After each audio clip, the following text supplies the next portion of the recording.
Bonjour, bienvenue dans ce point bourse du 28 janvier 2025. Alors on va faire un petit point toujours sur les implications de DeepSeek et le secteur des semi-conducteurs et des techs qui a été bien secoué hier. On verra les actions aussi du CAC 40 qui essayent de revenir, toujours freinées par Schneider notamment, et les actions abonnées. Alors comme d'habitude avant de commencer, je rappelle que les informations et analyses données sur cette chaîne sont données à titre indicatif et ne peuvent pas être considérées comme un conseil en investissement. L'investissement boursier est risqué et vous êtes responsable de tous les investissements que vous faites. On va commencer avec les valeurs américaines, hein, les Batman, l'anciennement les 7 magnifiques qui ont accueilli Broadcom. On voit un petit rebond avec une baisse qui a été assez forte. Alors sur les semi-conducteurs, c'est un entre deux, on va dire. Sur les technologiques, un peu plus forte, on va dire que le rebond est plus intéressant et la perte aussi avait été moins forte. Donc on voit qu'on a toujours une confiance sur ces grosses valeurs-là. On va commencer par Alphabet, c'est Google, porté notamment toujours par la possible utilisation de son ordinateur quantique prochainement, et puis évidemment le ciblage et la publicité. Donc Alphabet toujours proche de ses plus hauts, hein, parce qu'on les a tapés ici assez récemment au-dessus des 200 $. Et ce qu'on voit, c'est que le rendu est assez faible. On a une inversion de tendance niveau MACD en territoire relativement haut.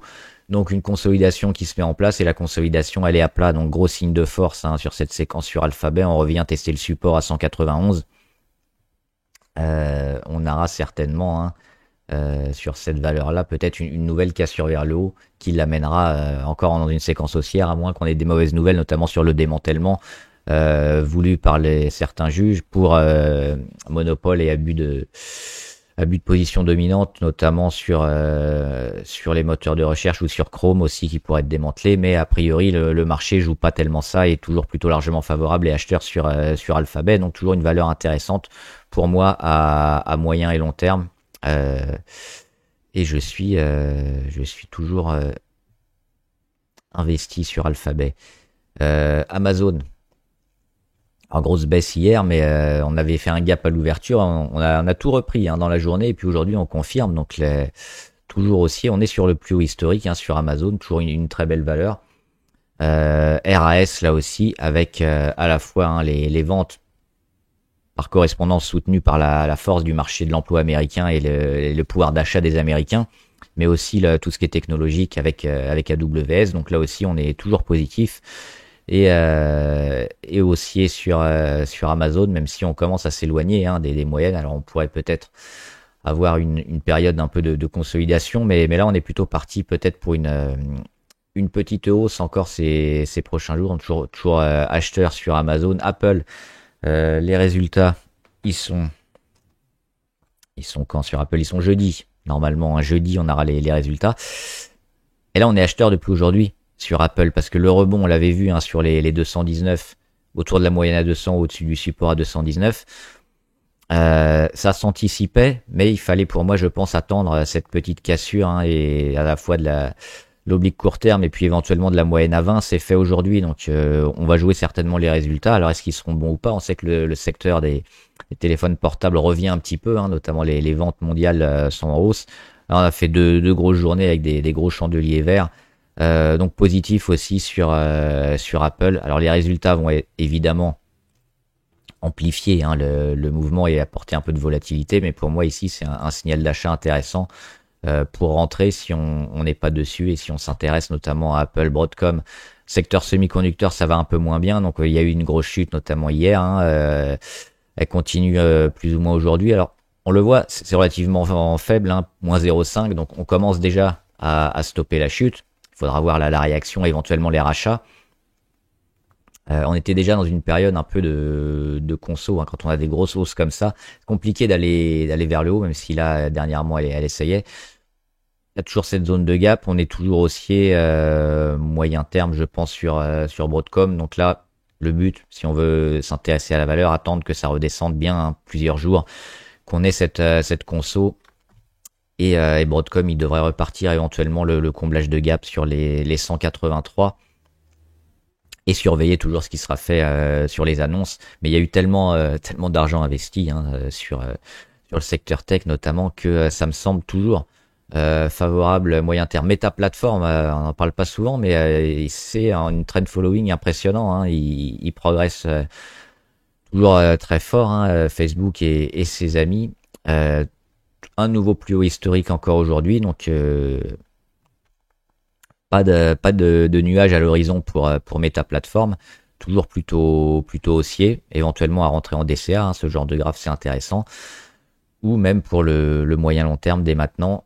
Pour l'optique court terme, éventuellement oui, s'il y en a un petit repli, des mèches éventuellement, ou des retours sous les 600, et c'est même pas sûr, hein, vu la dynamique qu'on a, donc plutôt toujours haussier aussi sur Meta Platform. Microsoft qui a aussi fait une belle réaction hier, un peu comme Amazon, hein, un gros gap baissier hier, et puis ça a été racheté. Microsoft pas tant impliqué que ça, hein, dans le secteur semi-conducteur évidemment, mais si la tech et les semis sont liés. Ça a été racheté dans la journée, on le voit ici avec le gros chandelier, on ouvre autour des 424, on ferme sur les 434, et aujourd'hui on comble le gap qui avait été créé hier, avec encore une journée à plus 1,6. On était à plus 2 environ hier, à plus 2 par rapport à l'ouverture, hein, parce qu'on a été évidemment baissier. Donc là aussi, sur Microsoft, toujours haussier, là aussi c'est une position super diversifiée dans la tech. Et on pense que 2025 devrait être aussi positif pour aller chercher un nouveau plus haut historique.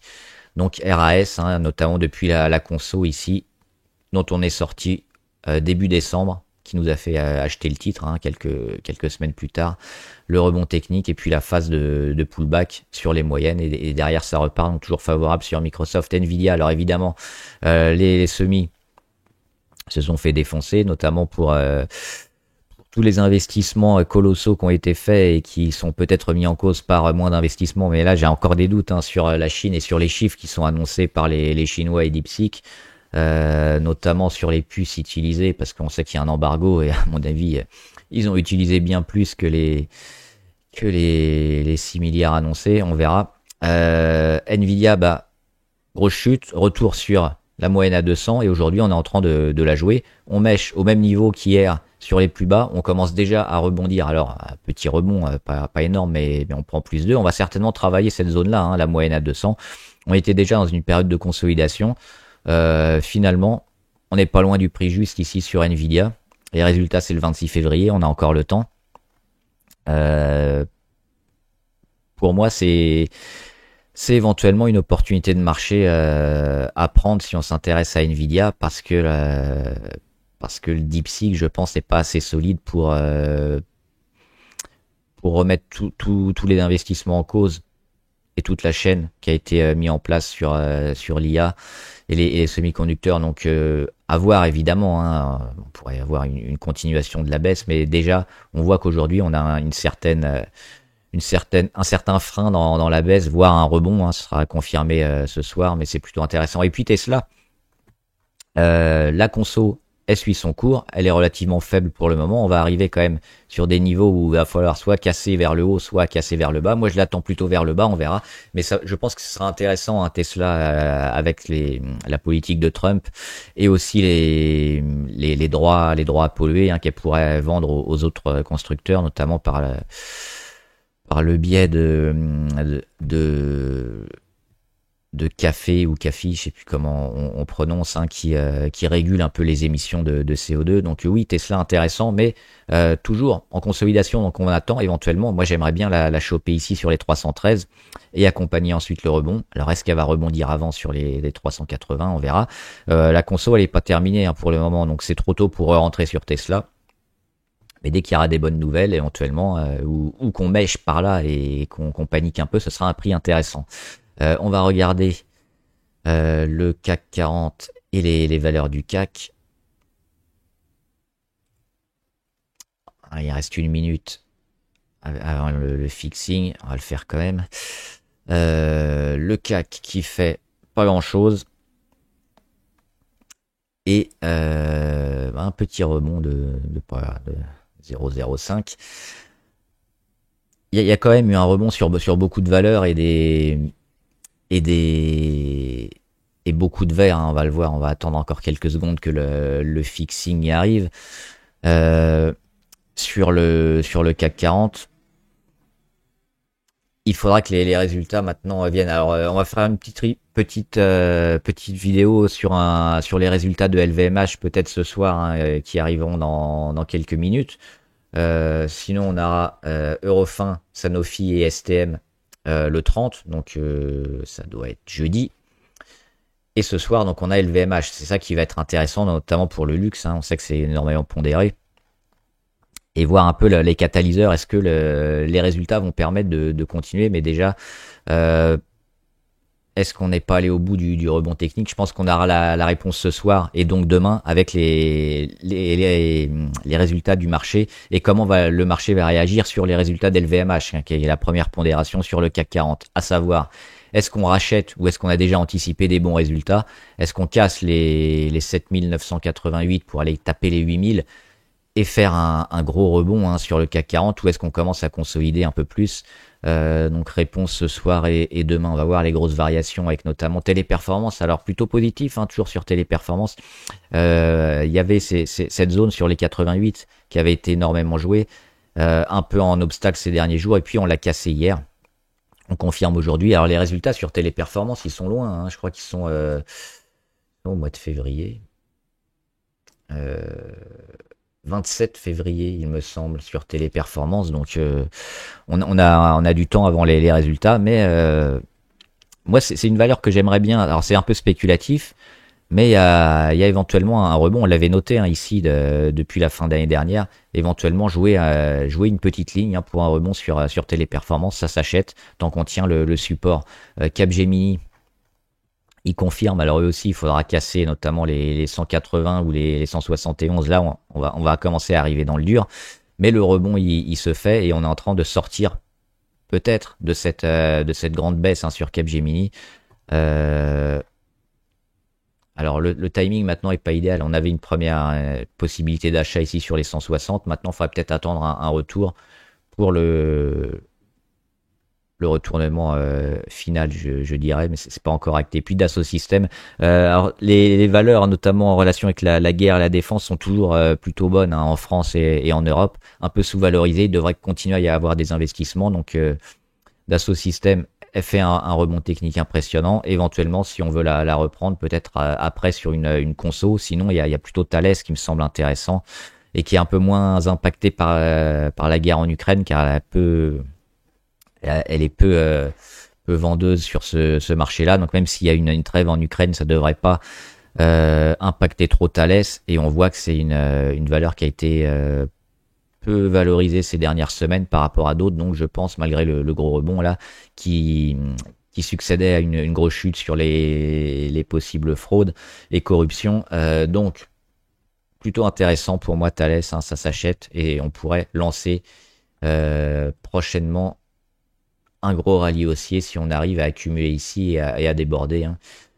Donc à suivre. Et puis Schneider, déception, un Schneider qui continue de baisser, mais là on revient aussi un peu comme sur Nvidia, sur la moyenne à 200, et puis ce qui a été perdu, c'est finalement ce qui avait été un peu promis avec les data centers. Donc il y a eu une interrogation sur les coûts, sur la suite à donner. Alors les investissements, ils vont être faits. La question maintenant, c'est combien?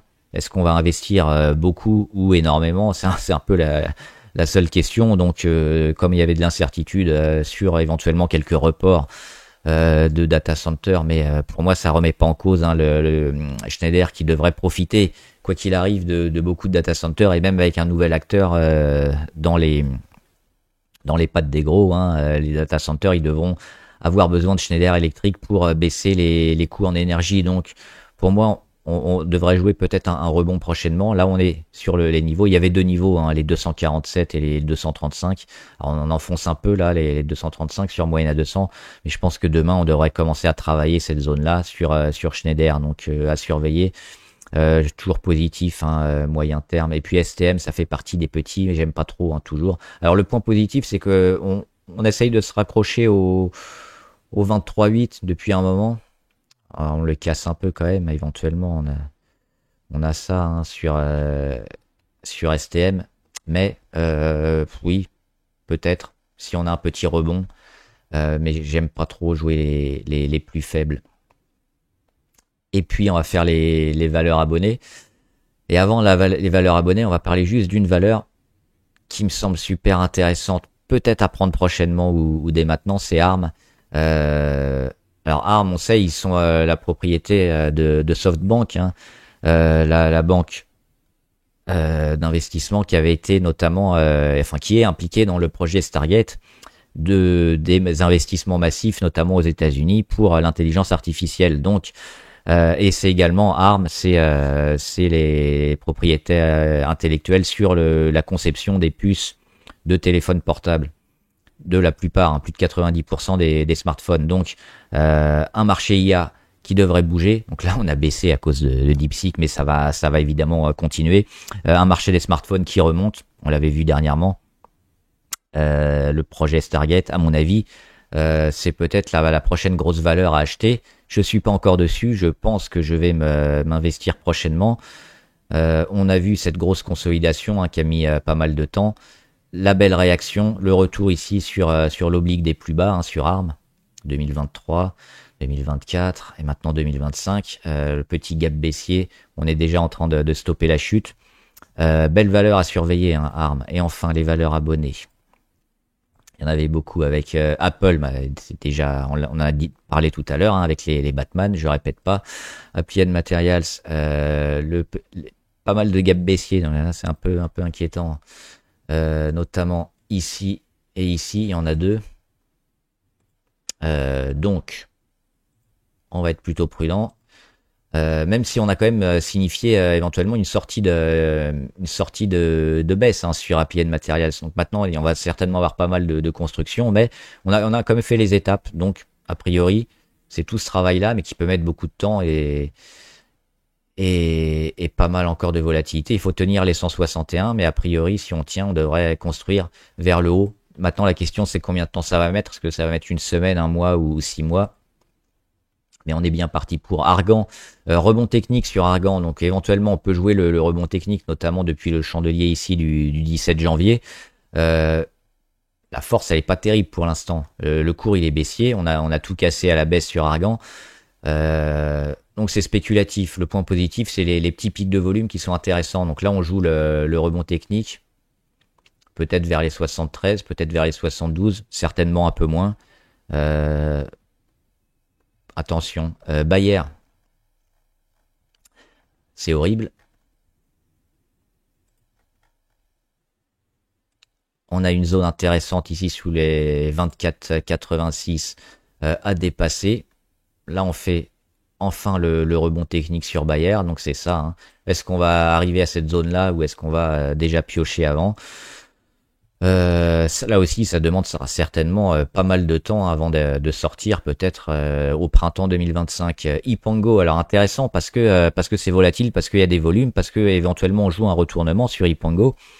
On est allé taper la moyenne à 200. Et ce qu'on peut jouer, c'est peut-être ça, hein, des achats peut-être, si on veut jouer. On le voit par là, éventuellement au plus bas, donc sous les 0,8. Autour des 0,5, ça peut être intéressant d'acheter pour un gros boost. Alors c'est spéculatif, hein, mais dans le secteur de l'énergie notamment, c'est poussé quand même par des gros volumes et les investisseurs qui commencent à s'y intéresser. Et ce qui est une chose positive aussi sur Ipango, c'est ça, c'est les plus bas qui sont de plus en plus bas. Jusqu'ici, les 0,15, ils ont été cassés, donc on stoppe la dynamique des plus bas de plus en plus bas, donc plutôt acheteur. Eiffage, toujours positif comme Vinci, il y en a initié le rebond, on devrait confirmer plus tard. Eramet, on est sorti, on revient sur l'oblique, donc normal, hein, petit breakout alors très faible, le pullback, mais je pense que sur Eramet, si on est capable de tenir cette zone-là environ autour des 53,15, on pourrait monter un peu en escalier comme ça, pourquoi pas. Donc à surveiller cette zone-là. C'est aussi spéculatif parce qu'on est baissier, hein, sur Eramet. GTT toujours positif sur le gaz notamment et le transport de gaz, et avec l'avantage technologique de GTT, donc RAS, Helix Energy. On a cassé une belle zone là, les 8,68, donc très négatif. Interparfum, il y a eu les résultats dernièrement, hein, avec la mèche haute, mais derrière, on le voit, c'est racheté. J'en avais parlé, les résultats étaient plutôt bons, hein. Pour moi, le cours était sous-valorisé. On avait parlé aussi ici pendant cette petite congestion là sous l'oblique blanche et puis le rachat sur support, l'ancienne zone de gap. Donc pour moi, Interparfum, ça devrait performer en 2025. Alors pas être énorme parce que la réaction du marché a pas été dithyrambique non plus, mais on devrait aller jouer par là, hein, prochainement sur Interparfum. Intesa San Paolo, c'est une banquière italienne qui s'en sort extrêmement bien. Le cours, il est impressionnant. Alors, il y a des fondamentaux peut-être un peu... une dette peut-être un peu importante quand même sur cette valeur, mais comme beaucoup de bancaires. Maintenant, on le voit, les indicateurs sont super hauts, hein. La MACD ici, moi je rentrerai pas, ou alors c'est pour une vision très long terme avec des fondamentaux. On achètera peut-être les replis, hein, sur cette valeur-là. À voir aussi si l'Italie va un peu mieux. Pas tellement vu de chiffres excellents sur le plan de l'Italie dernièrement. C'est pas catastrophique non plus, mais bon. Ipsos, ça demande beaucoup de temps, hein, sur Ipsos. On est toujours négatif. On a un gap baissier ici sur les 52,7, donc attention. Nebius. Nebius, on a cassé là récemment, malheureusement. Gap baissier. Je sais plus ce qu'ils font, Nebius. Logiciel et informatique, mais on revient, hein, sur investi en bourse récemment, hein, au mois d'octobre, mais on revient sur finalement l'oblique des plus bas. Donc plutôt oui, à voir aussi, ouais, la baisse, elle est peut-être en relation avec DeepSeek. Tout le secteur a été bien chahuté, mais là aussi on revient sur des niveaux intéressants. Support à 24,50 et puis oblique sur les plus bas qui est haussière, donc peut-être éventuellement à acheter. Nexence, moi je suis toujours négatif, hein. Je l'avais tenté Nexence et puis j'ai quitté finalement parce qu'on n'y arrive pas et parce que ses concurrents y arrivent mieux. On parlait notamment de Prismian. Il y a aussi la politique Trump avec l'offshore et l'éolien qui est mis de côté, donc il y a des reports de contrats sur Nexence, ça n'aide pas. Graphiquement, on est baissier depuis ici, notamment, hein, mi-décembre, avec le double échec sur la moyenne à 200. Un gros chandelier ici très vilain sur le 10 janvier. Et depuis, on est toujours sous la moyenne à 20. Échec sur la moyenne à 20 le 22 et le 24 janvier. Donc toujours baissier sur Nexence. Malheureusement, Opera, c'est pas mal. On a eu une belle montée. Le rebond qui s'est fait ici sur les 20. Derrière, on consolide. On le voit au niveau de la MACD. On est arrivé maintenant à peut-être la fin de consolidation. Alors ça peut durer. Ce qui serait pas mal, c'est d'accumuler sur les 16,93. Hein. C'était ici ce niveau-là. Et là, on voit qu'on est en train de travailler dessus. Donc c'est ça qu'on peut espérer. Une accumulation ici. Et puis la moyenne à 200, elle est un peu loin. Mais éventuellement un redémarrage. Alors sur Opera, il faudra peut-être voir aussi les chiffres, hein, qui vont relancer ou pas la tendance. Mais là, on est dans une tendance de consolidation, éventuellement d'accumulation, avant un redémarrage. Le support, éventuellement, s'achète si on le tient. Pierre et Vacances, toujours haussier, hein, on l'avait dit depuis le gap et la séquence qui a suivi. On irait chercher les résistances. C'est déjà fait avec la première qui a fait échec pour le moment. Mais on voit, c'est déjà racheté, hein, gap baissier. Et puis, on est en train de racheter. À mon avis, sur Pierre et Vacances, c'est pareil. On devrait aller jouer ici prochainement. Entre la zone entre les 1,6 et les 1,9. Seb, toujours positif avec la Chine qui revient. Les chiffres sur les ventes en particulier étaient plutôt bons. Donc on a eu ce rebond. Et je pense qu'on devrait aller beaucoup plus haut aussi sur Seb. Hein. Donc éventuellement, alors le prix d'achat intéressant était par là, mais on n'en est pas si loin. Et la tendance, si ça se confirme côté chinois, elle devrait porter Seb vers le haut. SAB, c'est dans la défense, c'est une valeur suédoise. Là aussi, les Européens doivent augmenter le pourcentage du PIB dans leur valeur domestique d'armement. Donc Seb en fait partie, elle devrait avoir plus de fonds. Techniquement, on avait ça, hein, cette consolidation, cette cassure, retour sur moyenne à 200, la petite phase de congestion. Moi, j'attendais le départ ici, hein, fin d'année 2024, on l'a pas eu, mais ça change rien. On est toujours dans des dispositions plutôt intéressantes en attendant un départ, peut-être sur annonce ou sur résultat. Mais pour moi, ça devrait monter ça. Alors c'est vrai qu'elle n'a pas été très haussière ces derniers temps quand d'autres valeurs étaient un peu mieux orientées, mais elle mériterait de monter quand même. SoftBank, On a parlé avec ARM notamment, hein, et sa relation avec le projet Stargate. Donc ça devrait être intéressant. Maintenant, SoftBank, euh, je jouerais plutôt ARM quand même, mais ça me semble favorable. On a des retours ici, on le voit sur les moyennes à 200 qui ont été achetées dernièrement. Et la cassure, bon, qui a été un peu annihilée par nos amis chinois, mais ça pourrait repartir, hein, donc plutôt positif aussi, tant qu'on tient ces niveaux-là autour des 29. SoftBank, il devrait retravailler et puis recasser vers le haut, je pense, assez prochainement. Tempus AI, très volatile. Alors les volumes qui commencent à baisser, mais éventuellement, hein, tant qu'on a le support à 47 qui tient, ça peut s'acheter pour aller jouer les 77. Alors extrêmement spéculatif, extrêmement volatile, petite ligne, mais pourquoi pas, oui, on le voit, hein, c'est en train d'accumuler avec des volumes intéressants. Donc si on tient le support, ça s'achète. Uranium Energy, qui a été un peu plombé par la grosse baisse du cours de l'uranium. On verra ces prochains jours si ça tient, mais a priori les cours sont plutôt orientés favorablement à moyen et long terme. Là, c'était juste une baisse court terme. Donc les supports, ils sont là, hein, on les tient pour le moment sur Uranium Energy, donc RAS et Vistra, qui doit être aussi un peu service électricité. La baisse, elle est un peu sévère, là. Alors je sais pas à quoi elle est due. Sur Vistra, ouais. On est monté quand même relativement fort depuis un moment, hein, sur Vistra, donc la conso, c'est bien qu'elle ait lieu, et peut-être ici, hein, peut-être sur les 106, parce que on n'y est pas revenu, on l'a frôlé là, mais ça mériterait un retour ici, je pense, sur les 106, une accumulation. Et si on a un redémarrage, oui, à voir. Alors là, on va plutôt éviter, hein, gap baissier, non, plutôt négatif court terme, et puis voir quel a été l'impact hier de la grosse baisse, pourquoi on a baissé à ce point-là sur Vistra. Ça pourrait être intéressant aussi. Je suis pas allé voir. Voilà, j'espère que la vidéo vous a aidé. N'hésitez pas à me dire en commentaire ce que vous en pensez, les valeurs qui vous intéressent. Et puis on fera peut-être un petit point sur les résultats de LVMH ce soir. Bon trade, à plus.